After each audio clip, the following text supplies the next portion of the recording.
Di balik meja penyidik dan sorotan media, ada kisah yang jauh lebih besar dari sekadar polemik ijazah. Apa yang membuat kasus Roy Suryo Cas menjadi begitu sensitif hingga menggema ke seluruh negeri? Mari kita usut tuntas pembahasan kali ini. Dalam beberapa bulan terakhir, perhatian publik tersedot pada polemik seputar dugaan ketidaksesuaian dokumen pendidikan Presiden Joko Widodo. Kasus ini memuncak ketika Roy Suryo bersama beberapa rekan yang tergabung dalam kelompok aktivis transparansi publik secara resmi ditetapkan sebagai tersangka oleh aparat kepolisian. Polda Metro Jaya telah menetapkan 8 orang tersangka dalam perkara pencemaran nama baik, fitnah, dan manipulasi data elektronik yang dilaporkan oleh Bapak Insinyur Haji Joko Widodo. Penetapan ini didasarkan pada dugaan penyebaran informasi yang dinilai tidak sesuai fakta oleh penyidik. Namun, Roy Suryo Cas mengklaim bahwa apa yang mereka sampaikan justru merupakan bentuk upaya membuka akses terhadap informasi publik yang semestinya bisa diuji kebenarannya melalui mekanisme hukum yang berlaku di Indonesia pada ranah administrasi dan keabsahan dokumen negara.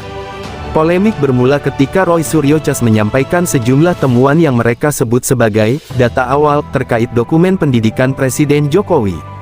Menurut mereka, terdapat beberapa kejanggalan administratif yang layak dipertanyakan secara publik, termasuk ketidaksesuaian tahun penggunaan tanda tangan dalam dokumen tertentu. Roy Cas menganggap hal ini harus diuji secara terbuka dalam forum hukum, bukan dianggap sebagai penyebaran informasi bohong.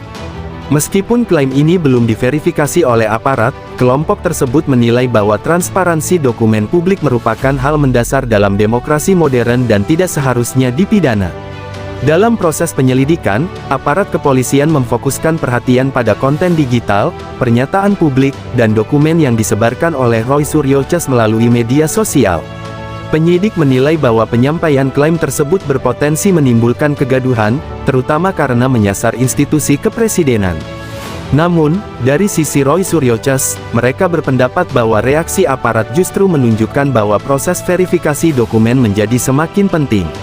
Mereka menyatakan bahwa semua temuan yang dipublikasikan telah disertai ajakan agar aparat membuka dokumen resmi untuk diuji, bukan untuk menyerang individu secara personal ataupun politis. Dan saya sudah memperoleh file ini juga dari pihak yang berkompeten dari tangan yang sama.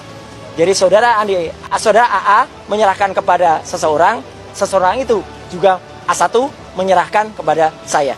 Roy Suryo Cas mengklaim menemukan perbedaan gaya tanda tangan dalam dokumen yang disebut sebagai ijazah atau sertifikat pendidikan Jokowi. Mereka menyebut bahwa perbedaan bentuk tanda tangan yang muncul pada dokumen tertentu dapat menimbulkan pertanyaan terkait tahun pembuatan dokumen tersebut. Klaim ini, menurut mereka, diperoleh setelah melakukan perbandingan visual terhadap beberapa berkas yang beredar di publik. Aparat kepolisian menegaskan bahwa pernyataan semacam itu belum memiliki dasar verifikasi resmi, sehingga penyebarannya dinilai bisa menyesatkan masyarakat dan memicu kesalahpahaman mengenai keabsahan dokumen negara yang memiliki mekanisme legal. Selain analisis dokumen, Roy Suryo Cas juga mengangkat isu mengenai arsip sekolah yang menurut mereka menunjukkan ketidaksesuaian dalam format pencatatan. Mereka menyebut bahwa beberapa arsip institusi pendidikan pada periode tertentu memiliki standar pengetikan dan penomoran yang berbeda dengan yang ditampilkan pada dokumen milik Presiden Jokowi. Meskipun arsip yang dibandingkan belum tentu berasal dari sumber resmi, kelompok tersebut menganggap temuan ini cukup penting untuk diuji oleh lembaga negara. Aparat menegaskan bahwa membandingkan dokumen tanpa sumber autentik bukan metode yang dapat dijadikan landasan menyampaikan klaim ke publik. Di tengah polemik ini, berbagai pihak menyoroti metode yang digunakan Roy Suryo Cas dalam menilai keaslian dokumen. Beberapa ahli hukum menyebut bahwa analisis dokumen publik tidak bisa dilakukan hanya berdasarkan pengamatan visual. Menurut mereka, lembaga yang berwenang memiliki standar pemeriksaan forensik dokumen yang jauh lebih ketat daripada sekadar perbandingan sendiri. Namun Roy Cas menanggapi bahwa analisis awal tersebut hanya bertujuan mendorong adanya pemeriksaan lebih resmi dan transparan. Mereka berpendapat bahwa publik memiliki hak untuk mengetahui proses verifikasi dokumen negara, terutama dokumen pendidikan yang digunakan dalam syarat pencalonan pejabat tinggi negara.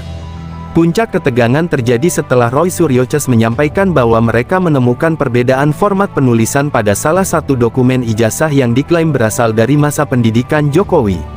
Mereka menilai bahwa perbedaan struktur kalimat, jenis huruf, dan posisi tanda tangan tidak konsisten dengan dokumen sekolah dari era tersebut. Aparat menegaskan bahwa dokumen-dokumen yang diklaim tersebut tidak dapat dianggap sah karena tidak berasal dari instansi resmi. Roy Cas menyatakan bahwa inisiatif mereka sebenarnya bertujuan untuk mendorong instansi terkait membuka dokumen asli agar polemik tidak berkembang menjadi isu politik yang memecah belah masyarakat. Masyarakat kemudian terbelah antara yang menilai Roy Suryo Cas sebagai pihak yang memperjuangkan transparansi, dan yang menganggap klaim mereka sebagai tuduhan tidak berdasar. Di media sosial, diskusi mengenai keaslian dokumen pendidikan Jokowi menjadi perdebatan yang berlangsung intens. Namun di balik itu semua, Roy Cas tetap bersikeras bahwa mereka hanya menyampaikan temuan awal yang seharusnya menjadi dasar pemeriksaan lebih lanjut. Aparat menyebut bahwa penyebaran informasi semacam ini harus memperhatikan validitas sumber agar tidak menimbulkan kegaduhan yang memengaruhi stabilitas politik nasional, apalagi menjelang tahun politik yang sensitif. Setelah penetapan tersangka, perdebatan pun semakin menguat. Roy Suryo Cas menyatakan bahwa status tersebut tidak akan menghentikan upaya mereka mencari klarifikasi. Mereka mengatakan bahwa proses hukum justru membuka ruang bagi aparat untuk secara resmi menampilkan dokumen yang selama ini dipertanyakan. Menurut mereka, proses hukum adalah kesempatan untuk membuktikan apakah klaim mereka benar atau tidak. Aparat menekankan bahwa penetapan tersangka dilakukan berdasarkan penyebaran konten yang dinilai menyesatkan, bukan karena upaya mencari kebenaran. Namun perbedaan persepsi ini membuat ketegangan semakin meningkat. Dalam sebuah pernyataan publik, Roy Suryo menyebut bahwa upaya mereka dilakukan demi prinsip right to information yang seharusnya dijamin oleh undang-undang.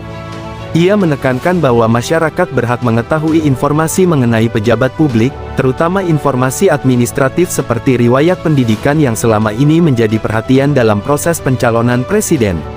Ia menambahkan bahwa jika dokumen tersebut benar-benar sah, maka tidak ada alasan bagi pemerintah untuk tidak membukanya kepada publik. Aparat menegaskan bahwa setiap dokumen negara memiliki prosedur akses dan tidak bisa dibuka sembarangan tanpa mekanisme resmi.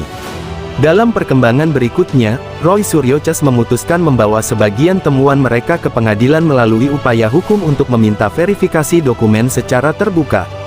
Mereka menekankan bahwa langkah ini merupakan bentuk keseriusan untuk memastikan bahwa semua klaim diuji melalui mekanisme yang tepat.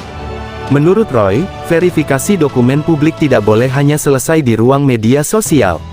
Aparat menyambut langkah ini sebagai bagian dari proses hukum yang berlaku, meskipun mereka tetap memproses dugaan penyebaran informasi bohong yang dilakukan sebelum ada verifikasi resmi dari lembaga terkait dokumen tersebut. Publik menyaksikan bagaimana kasus ini mengundang perhatian luas, terutama dari para pengamat politik dan akademisi. Banyak pihak menilai bahwa isu ini telah berkembang jauh melampaui konteks dokumen pendidikan dan berubah menjadi simbol ketegangan antara masyarakat sipil dan pemerintah dalam hal keterbukaan informasi. Namun para ahli menegaskan bahwa penyebaran klaim yang belum diverifikasi tetap memiliki risiko hukum. Mereka menilai bahwa diskusi akademik mengenai keabsahan dokumen perlu ditempatkan pada forum resmi, seperti uji forensik, bukan pada opini yang berkembang liar di media sosial dan ruang publik tanpa filter. Sebagian kalangan menilai bahwa langkah aparat menetapkan Roy Suryo Cas sebagai tersangka dapat menciptakan preseden mengenai batas antara kebebasan berekspresi dan penyebaran informasi yang belum diverifikasi. Bagi yang mendukung aparat, tindakan tersebut dinilai perlu untuk melindungi stabilitas politik dan menghindari penyebaran hoaks. Sementara pendukung Roy Cas berpendapat bahwa kriminalisasi terhadap pencarian informasi dapat menghambat transparansi. Isu ini kemudian berkembang menjadi perdebatan yang menyentuh aspek hukum, etika politik, dan cara negara menghadapi kritik atau pertanyaan publik terkait pejabat tinggi. Dalam pernyataan lanjutan, Roy Suryo Cas menegaskan bahwa mereka tidak pernah menyatakan temuan mereka sebagai kebenaran mutlak. Mereka menyebut bahwa semua informasi yang disampaikan selalu dibarengi permintaan agar aparat memverifikasi secara resmi. Mereka menilai bahwa justru penolakan terhadap verifikasi publik menimbulkan kecurigaan. Aparat menjawab bahwa verifikasi dokumen negara bukan proses yang dilakukan berdasarkan tekanan publik, tetapi melalui prosedur administrasi yang sudah diatur. Pertentangan pandangan ini menjadi salah satu sumber ketegangan yang terus berlanjut di ruang publik. Kasus ini pun menarik perhatian lembaga-lembaga pengamat demokrasi yang menilai bahwa polemik dokumen publik adalah isu global. Di banyak negara, dokumen pendidikan pejabat memang sering menjadi sasaran kritik dan pemeriksaan. Namun lembaga-lembaga tersebut menegaskan bahwa proses pemeriksaan harus mengikuti mekanisme resmi dan menghindari penyebaran informasi yang belum terbukti. Mereka menilai bahwa langkah Reuters berada dalam wilayah abu-abu antara upaya menciptakan transparansi dan risiko memperkuat misinformasi. Dalam konteks ini, aparat dianggap perlu memberikan penjelasan lebih komprehensif kepada masyarakat. Dinamika ini menunjukkan bahwa isu dokumen pendidikan tidak bisa dipisahkan dari konteks politik nasional. Roy Suryo Cas menilai bahwa polemik tersebut akan mereda jika pemerintah membuka dokumen asli seperti ijazah atau arsip sekolah secara resmi. Mereka berpendapat bahwa langkah tersebut akan mengakhiri spekulasi dan menghilangkan ruang bagi misinformasi. Namun pemerintah menegaskan bahwa dokumen negara memiliki protokol akses yang tidak dapat dilanggar. Dengan demikian, perdebatan mengenai transparansi dan prosedur hukum berjalan beriringan tanpa titik temu yang jelas di hadapan publik yang terus mengikuti perkembangan kasus ini. Setelah penetapan tersangka diumumkan, dinamika politik nasional memasuki babak yang lebih intens. Roy Suryo Cas tetap tampil di ruang publik untuk menjelaskan posisi mereka. Mereka menekankan bahwa kasus ini bukan hanya soal dokumen pendidikan Presiden Jokowi, tetapi tentang bagaimana negara merespons kritik warganya. Menurut mereka, langkah hukum yang diambil aparat dapat menimbulkan kesan bahwa pemerintah lebih memilih pendekatan represif daripada membuka ruang dialog. Di sisi lain, aparat menyampaikan bahwa tindakan ini dilakukan murni berdasarkan hukum yang berlaku, bukan sebagai upaya menekan pihak yang menyuarakan pendapat berbeda. Salah satu fokus Roy Suryo Cas dalam babak kedua polemik ini adalah klaim mereka mengenai ketidaksinkronan beberapa dokumen administrasi pendidikan yang mereka anggap mencurigakan. Mereka kembali menegaskan bahwa temuan tersebut bersifat permintaan klarifikasi, bukan tuduhan. Menurut Roy, beberapa dokumen yang beredar memiliki perbedaan format penulisan tanggal, penempatan cap, serta gaya tanda tangan yang seharusnya dapat diuji melalui lembaga forensik dokumen. Aparat menilai bahwa penyebaran analisis non-resmi semacam ini berpotensi menciptakan kebingungan publik, terutama ketika dilakukan tanpa merujuk pada dokumen otentik dari institusi pendidikan. Dalam konferensi pers berikutnya, Roy Cas juga menyinggung temuan mengenai arsip sekolah yang mereka klaim menunjukkan perbedaan pola pencatatan pada tahun tertentu. Mereka menyebut bahwa arsip yang mereka akses, meskipun bukan dokumen resmi negara, memiliki standar visual tertentu yang dianggap tidak sesuai dengan apa yang tercantum dalam dokumen Presiden Jokowi. Aparat merespons dengan menegaskan bahwa dokumen pembanding semacam itu tidak memiliki nilai hukum. Namun bagi kelompok Roy, perbedaan tersebut tetap cukup signifikan untuk mendorong proses verifikasi melalui jalur hukum yang lebih terbuka dan independen. Ketegangan antara pihak Roy Suryo Cas dan aparat semakin meningkat ketika isu ini mulai memasuki ranah politik yang lebih luas. Sejumlah politisi mulai memberikan komentar, baik mendukung transparansi maupun mengkritik cara Roy Cas menyebarkan klaim tanpa verifikasi resmi.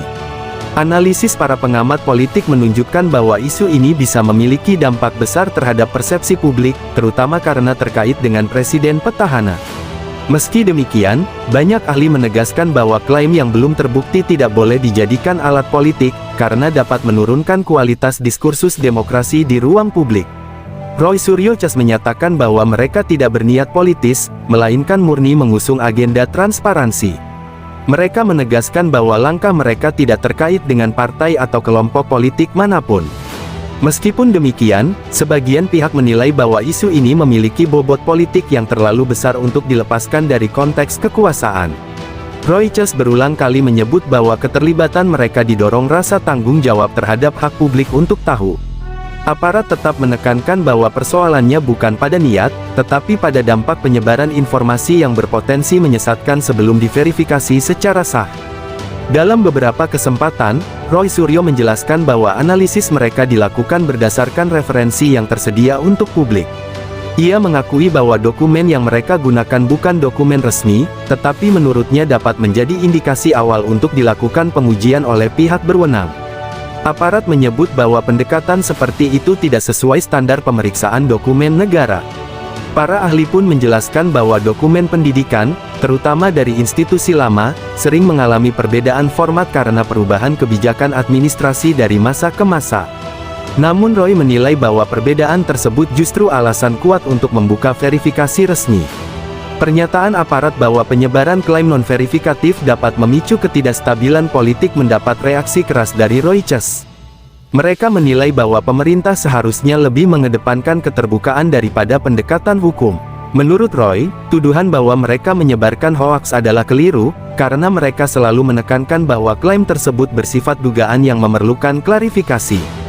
Namun aparat menilai bahwa penyebutan dugaan tetap dapat menyesatkan ketika disampaikan dalam bentuk pernyataan publik dengan penekanan tertentu, terutama jika tidak ada bukti kuat dari instansi pendidikan terkait.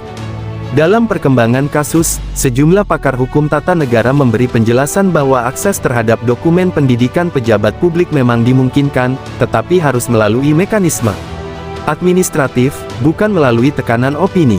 Mereka menyebut bahwa dokumen tertentu termasuk kategori data pribadi yang dilindungi undang-undang, meskipun dapat dibuka untuk kepentingan hukum. Penjelasan ini memunculkan perdebatan baru antara mengenai batas antara data pribadi dan data publik. Reuters menilai bahwa dokumen pendidikan seorang presiden adalah dokumen publik, sementara aparat berpendapat bahwa tetap harus mengikuti prosedur resmi. Kasus ini kemudian menarik perhatian kelompok masyarakat sipil yang fokus pada keterbukaan informasi. Mereka menyarankan agar pemerintah memberikan ruang klarifikasi resmi agar perdebatan tidak semakin menimbulkan polarisasi. Namun pemerintah menegaskan bahwa kasus ini bukan soal membuka dokumen, melainkan soal dugaan pelanggaran hukum oleh pihak yang menyebarkan klaim tanpa dasar kuat. Roy Suryo Cas menyebut bahwa klarifikasi dapat mengakhiri polemik.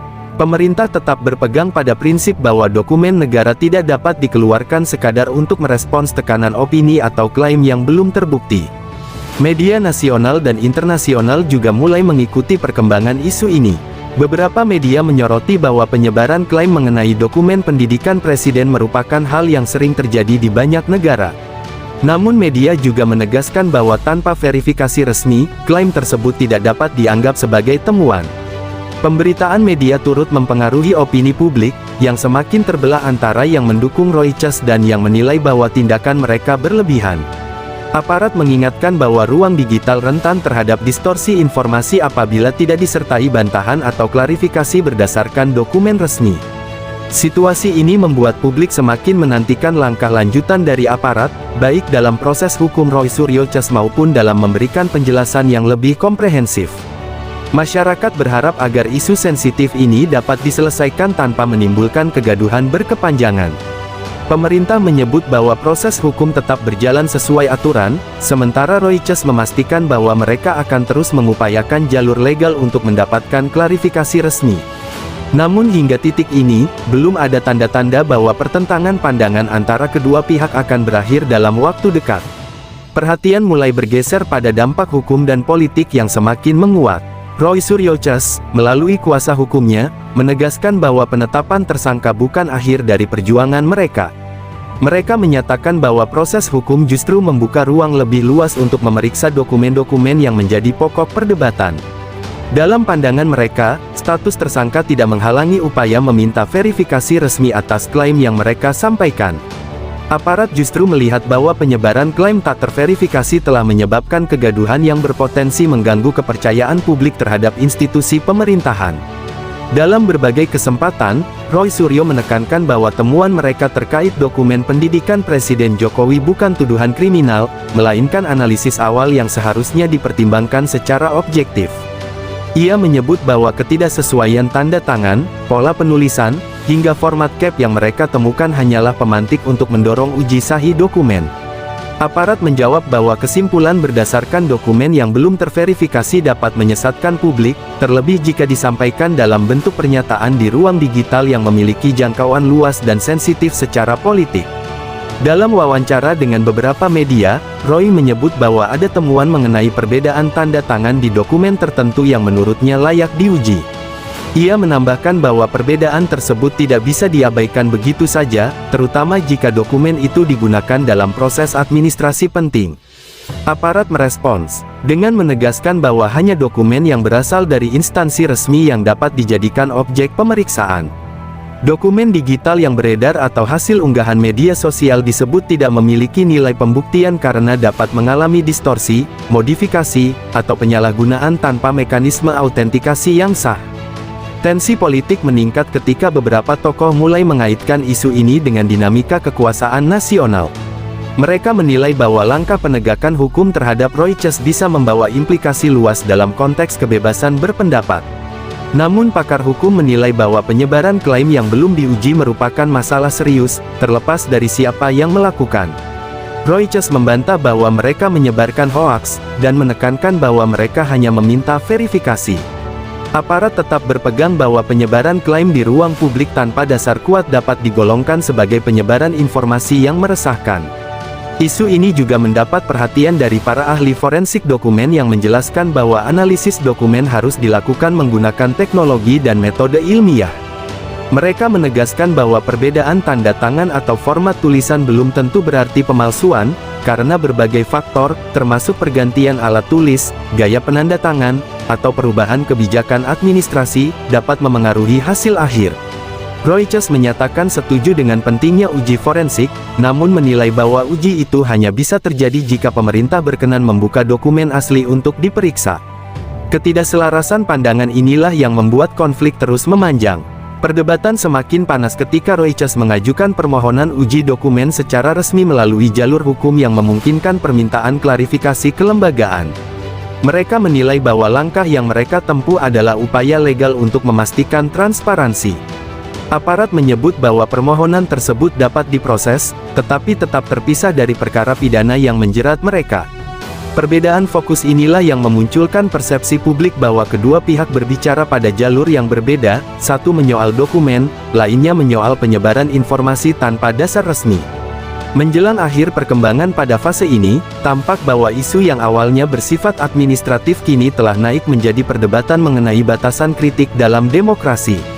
Reuters menilai bahwa apa yang mereka lakukan adalah bagian dari kebebasan berekspresi, sementara aparat menegaskan bahwa kebebasan memiliki batas ketika menyebarkan klaim tidak terverifikasi. Perdebatan pun semakin berlapis, melibatkan hukum, politik, etika, dan persepsi publik. Polemik ini belum menunjukkan tanda-tanda mereda dan justru membuka jalan bagi babak selanjutnya yang lebih kompleks. Dalam jangka panjang, kasus Roy Suryo mungkin mendorong revisi undang-undang terkait informasi dan digitalisasi. Regulasi yang lebih jelas mengenai penyebaran tuduhan dan batasan kritik terhadap pejabat publik menjadi kebutuhan mendesak. Meski revisi semacam itu rentan dipolitisi, banyak ahli menilai bahwa sistem hukum harus beradaptasi dengan dinamika era teknologi. Kasus ini dapat menjadi pemicu awal diskusi legislasi yang lebih kuat. Hasil akhir kasus ini akan menentukan apakah narasi yang diusung Roy Suryo memberikan efek signifikan atau justru meredup. Jika bukti dianggap lemah, kemungkinan mereka menghadapi konsekuensi hukum besar. Namun, jika proses hukum memunculkan temuan baru, arah politik dapat berubah drastis. Hingga kini, seluruh pihak masih menunggu perkembangan selanjutnya dengan penuh perhatian, menyadari bahwa kasus ini memiliki dampak yang jauh melampaui ranah hukum. Terima kasih sudah menonton. Jangan lupa dukung channel ini dengan like dan subscribe untuk perkembangan channel ke depannya. Jangan lupa tinggalkan pendapat Anda di kolom komentar. Apakah kasus ini murni soal hukum, atau ada dinamika politik yang lebih besar di baliknya? Bagikan video ini ke teman atau grup diskusi Anda agar semakin banyak orang memahami konteks sebenarnya dari polemik besar ini.